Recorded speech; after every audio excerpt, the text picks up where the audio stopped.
Pineapple शिरा ही नियोजन घातलंय ह्यात काय वाईट आहे सांग? पायनॅपल शिरा मग काय आमरस केलेला काय वाईट आहे? काय ती आणायचं अरे अननस आणायची नुसती. ए पल्प पल्पला नव का मँगो पल्प आणायला लागते आदिती मधून हा आणि त्याला चपात्या लागते. 10 किलो माणसांचं काढा दूध असते मग जेवण नुसतं कमी पडेल म्हणतोय आम्ही. कमी पडतंय गोवा म्हणजे आज मस्त किती माणसं आलेली बागितली मग शिराबाद घालून 50च घेऊन जागा. नुसतं म्हणा जेवण जेवण वाढवा म्हणतोय. तू काय लांबड मारू नकोस.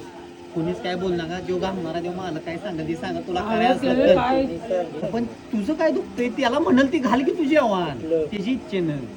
बघ तू काय बोल नको मी काय बोलत नाही. बुवा तुम्ही पण काय बोल मी नाही सर तो मालक तू तुला उद्या सांग. मी तुला सांगतो मी चपातीची जबाबदारी घेतली आहे. राहिला विषय तुमचा तिकडं काय बासुंदी घाला नाहीतर आम्रखंड घाला घालायची पुरीला मँगो पल्प घाला काय नाही तुमचं घाला. पुऱ्याचा महाराज इथं मिठ्ठा चपातीचं मिठ्ठा ना तर पुरी गेला होता. याला झालं 3600 रुपये का 2600 डबा जाईल पुण्याला.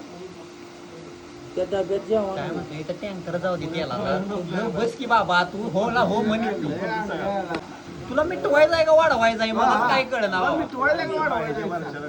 अरे खरं तुला पुळ्या तर तापून म्हणतो असं सांगतोस मी. तळायचा विषय नसतो. मग काय झालं? काय उद्या मला आणला पाहिजे परवा सकाळी जेवण ऐक की परवा दिवशी सकाळी जेवण आहे उद्या यांची सगळी तयारी झाली पाहिजे. मला काय कावा होणार तुझ्या मागे लागायला उद्योग आहे परीक्षेला आता देखील जेवणच मित्र. आता यो म्हणला पायनॅपल शिरा भात भाजी आमची म्हटलं विषय मित्र. बरं आता मी म्हणतोय तुला मटर आणि त्यात पनीर टाक तर तुझं काय दुखतंय सांग दोन आमचं जेवण गावलं का मी काय सांगितलेलं मसाले भात करूया पायनॅपल शिरा करूया आणि शेवग्याची आमटी करूया आणि मटर आणि पनीर तुला काही पनीर हो आणलं की अरे मग चपात्याने काय तुझं वाकड केलं? तू फक्त उलट हलवी पनीर कच्चं कसं खायचं त्याला तर नाही कच्चं पनीर काय नाही मी काय बाहेर येत नाही काय उलट